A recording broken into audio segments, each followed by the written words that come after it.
Welcome back. You're watching Grassroots Footy, brought to us by West End. Time to have a look into the second quarter now. Division 1, Division 2. Goody Saints, Macca in third spot. Tea Tree Gully in ninth spot. Both teams come into this game off a loss, Macca. Yeah, look, Goody Saints went down last week in a close one. Kells again kicked 4 and Hamlin 3. They're very good players at Goody Saints, and Scarra was in their best players. And Tea Tree Gully, the name Bollymire keeps popping up, kicked another 3 goals, and the big slug up there, Big Pitt kicked 2 as well. So, players like Pike and Virtue Dace, really good players at Tea Tree Gully. All right, Goody Saints lost by a point to Sacred Heart. It was a home game for them. Twilight game. They will be seething. A little bit extra from them into this game? Oh, yeah, for sure.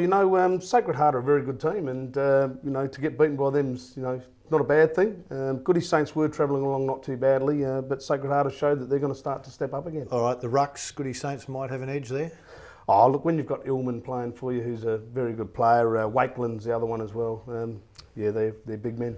All right, so you're going to go with Goody Saints? Oh, I think the Saints will get over the Gullies. All right, I'm with you. The match of the round, Sacred Heart in fourth spot up against Henley in second at the beautiful Theberton Oval. Both teams on 5 wins and 2 losses.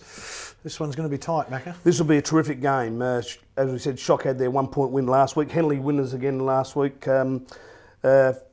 Tez Borski kicked 3, who's he's been a great player for Shock over the time. Young Jack Fosdyke, who's a very, very good player. Against players like Vincenzo Regulo, who kicked 4 again. Don't you love that name, Vincenzo Regulo? It's a beauty. And Goodison was in their best players as well. This will be a cracker game. I'm tempted to go for Henley. All right, Henley had 9 different goal scorers last week. Sacred Heart, 7 different goal scorers. So they got a good spread. So it's tough to shut one of them down in attack, isn't it? I think you're starting to find that the goals are really getting shared around in Division 1 as well. It's not just the one bloke up top that's the main goal scorer. Rostrevor have got Lister, who kicks a lot of goals. But in the Division 1s, it's all over the place. Different story. All right. Broadview in 6th spot. They're up against Eastern Park in 10th. It's at Broadie Oval. Broadview been a little inconsistent. 24-point winners over Salisbury North, but they have been a bit inconsistent. Yeah, they've been a bit up and down, but they're a good unit, and they'll be hard to beat at home. Eastern Park, God, that would have broken their heart out there last week to go down by 2 points. It is a tough place to win. When you go out there to Dwight Reserve, I think it is. And win. Look, players like Ferguson, Mansell kicking goals for Eastern Park, which spells a bit of danger for Broadview. And a bloke called Ricky Butler, who's the next Gazer player, who's a very good player. He's one that they'll have to watch out there, along with Gatto. And Broadview, Newbury, he is a very good player. Played a lot of league footy, week. Yep. Kicked 3 again. And I think it's Schlicker and the old Scotty Lill was in the best players again. All right, Johnny Boris, he booted 3, so they've got a couple of guys up front that can score and score heavily if you don't mark them. Yeah, look, Broadview are a dangerous team. Whether they can match it with the top 2 or 3 teams will be yet to be seen, but I think they'll be right on the cusp of the final 5. All right, who's your tip?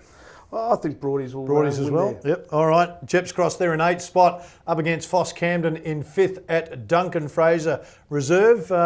Jeps Cross, they won a close one last week. It's always a good feeling to win that close one. I mean, on the other side, Foss got smashed by Gazer, I think by 66 points. So got one team that's feeling pretty good, one team that's taken a smash.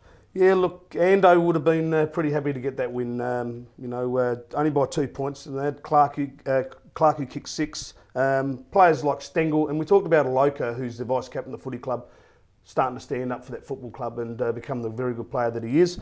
I don't think they can beat Foss though. I think Foss, even though they were beaten last week, I think Foss are still on the way up, and they're going to make it pretty tough for the top 3 sides in the comp. All right, Foss is your tip. Salisbury North there up against Gazer in 1st spot, and Gazer are just white hot, that juggernaut. Can't see that getting stopped this weekend. So 7 in a row, they are just sizzling. Yeah, they are playing some good footy. Sadler kicked 4. Clemas, who was the Divi 2 medal winner, I think, last year, has gone back over from Walkerville to Gazer. Good little player. And Opie, a player that's always regularly in their best players, who's a very good player. Add to that the blokes like Merritt, it goes on, Spagnoli, they probably boast the most skillful group in the competition. For Salisbury North to have a chance, do they make it a grind? We've seen teams in the AFL do it to Collingwood. They try and slow it right down, keep it close, maybe you're a chance at the end. Is that something Salisbury North have got to do, just slow it down, try and grind out a win? If you run with them, just can't go that way. I don't know whether that'll be the style they'll go with. Mars kicked 5 for them last week. Salisbury North like to play a tough brand of footy, hard, in and out of football. And I think that's where the only way they can win it is to make sure that they outmuscle Gazer. And whether they can do that will be yet to be seen. All right, who's your tip? I'll be going for Gazer. I'm on the juggernaut as well at the moment. They are on the juggernaut. Before we get to Division 2, let's take a look at the complete home transformation competition. This one is a beauty. 3 $5,000 outdoor kitchens to be won. You can win a $5,000 outdoor kitchen for your club, a $5,000 kitchen for yourself, outdoor kitchen. It'll be a beauty. And of course, then there's the $5,000 kitchen for the best player in the South Australian Amateur Footy League, whether it be Division 1 through to Division 7. Macca, what about your club out there at Payneham? Could they use a $5,000 outdoor barbecue? Oh, we'd love one. We've got our Barbie man, McGurn, onto writing a big page essay. Now McGurn could eat an orange through a tennis racket, but he's a great workhorse at our football club. But yeah, we'd love to get hold of it. Not too bad. All you got to do, Macca, 500 words or less why your club should win an outdoor kitchen. That will get you one. And in 50 words or less, why your club should win an outdoor kitchen. You can do it either way. The entries close Friday the 26th of August on one and Friday the 2nd of September on the other one. Let's have a look at Division 2. Game of the round up first, Macca. Adelaide Uni in 8th spot up against your team. Payneham at Norwood Union at Uni Oval sitting in 6th. Both teams come into this one off a loss, Macca. Yeah, this will be a pretty big game for both clubs. Uni, I know, have been struggling with injuries, and that makes it pretty tough. Davis and Heath were their best players last week. But we got good service out of Berkey, kicked 3 for us last week. Jolly had a really good game, even though he only kicked 2. And a couple of players that are probably a little bit the unsung sorts of players in our side, Lowe and Surikov, were starting to step up. And we're hoping that we can start to put it all together. Our best is really good. Our ordinary is very ordinary, and we got smashed at the clearances last week. Oh, that's a tough area. You've been slow out of the blocks too. That's been a concern for you. Yeah, we were again a bit out of the blocks slow. Don't know what it is. I'm going to have to try another tactic this week. I might have to bring in the old cow prod and hit a few of them with it as they go out. That normally just heat them up as they get going. Yeah, might make them jump and weave a bit. All right, you touched on it before. Bradley Davis has been good for Adelaide Uni. So is Thomas Bateman. 2 problems that you're going to have to. How are you going to quieten them? Well, we'll go about the game that we know. We'll play our own style, and we'll worry about the players that we think are going to give us concern as the game goes. Whether they get Bratton back this week, who's a very good player, I don't think so. He's had a shoulder problem. He's a quality player, and they've also got old Walshy going around there, and he's only got to get his hand on the ball 10 or 12 times, and he'll create goals. All right, so you'll go with Payneham in this one? Well, I don't really want to. I don't think it'd be good if I tipped against us. All right, Rostrevor, they're sitting in 1st spot, up against Port Districts in 7th at Campbelltown Oval. Both teams come into this one with a win last weekend, both with big scores. Port District, they were pretty good, Macca, against you. You said they were pretty good, so this one's going to be a good one. This will be a good game, and Rostrevor will not want to take them lightly. Ashley in the centre of the ground was exceptional for Port Districts. He's just a little ball magnet. He covers a fair bit of ground, but he's not a big ground coverer, but he loves it in hard. Colbun kicked 5 and Clay kicked 5, and a bloke called Ben Gunning, who's a terrific little player, he kicked 4 as well, and we couldn't stop him. Rostrevor, Dawes, who's a terrific player for them and shows great leadership, especially with his experience at league level. But I actually think there might be an upset on the cards here. I think Port Districts might be able to beat Rostrevor. Yeah, Rostrevor, big scoring line up front too. They had 9 different scorers in last week's game. I'm pretty sure it was 9, so there's been a couple with 9 scorers up front. Yeah, you think District can shut them down? I think so. Look, the focal point of Lister has gone from Rostrevor now. Yes. They actually have got all them more goal scorers. It actually probably allows Lister just to slip under the guard a little bit, and he kicks his 4 or 5 without you knowing that he's doing it. But I think, from what I've seen from Districts last week, they could be hard to throw. All right, so you think Districts might get over?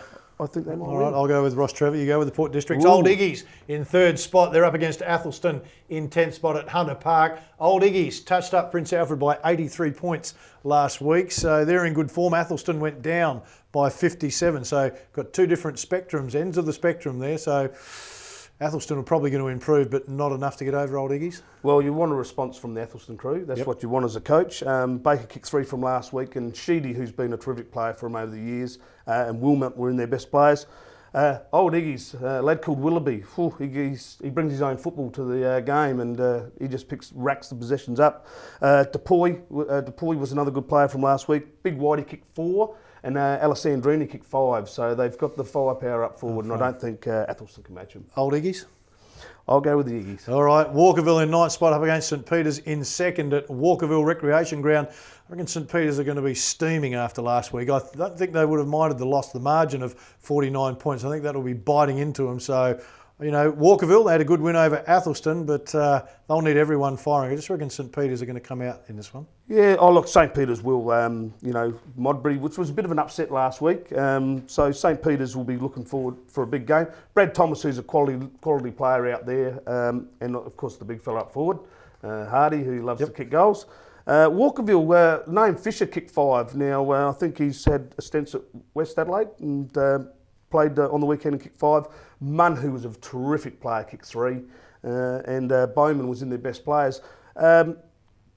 We played against St Peters, and I've seen the style of footy they play. Walkerville might be a little bit different with Fisher in the side. They could be a bit tough to beat, but I think Hilly will get a response from St Peters. All right, let's close out Division 2. Prince Alfred in 5th spot against Modbury in 4th. They're at the Park. I think Modbury in this one. Prince Alfred, 16 of their best 21 out injured for this weekend. Well, you still send 21 out, so the mindset has got to be that you can perform. So I know that Rocky probably be starting to get a little bit grey, which is a good thing because he's not real grey, Rocky. Temmie and Chamberlain been good players for Prince Alfred. Modbury now Good win last weekend. It was a good win, and people were talking about Modbury as they weren't going to be a team to be reckoned with. Well, Jolly's got them firing really well. A lot of young blokes play with a lot of enthusiasm, and you know, now the teams in the comp are going to stand up and take notice of them. Modbury for you? Yeah, I think Modbury might win this one again. All right, let's take a break and hear from our sponsors. When we come back, we've got the Footy Chicks footy trip at the Portland Footy Club, Division 3 and 4. Stay with us.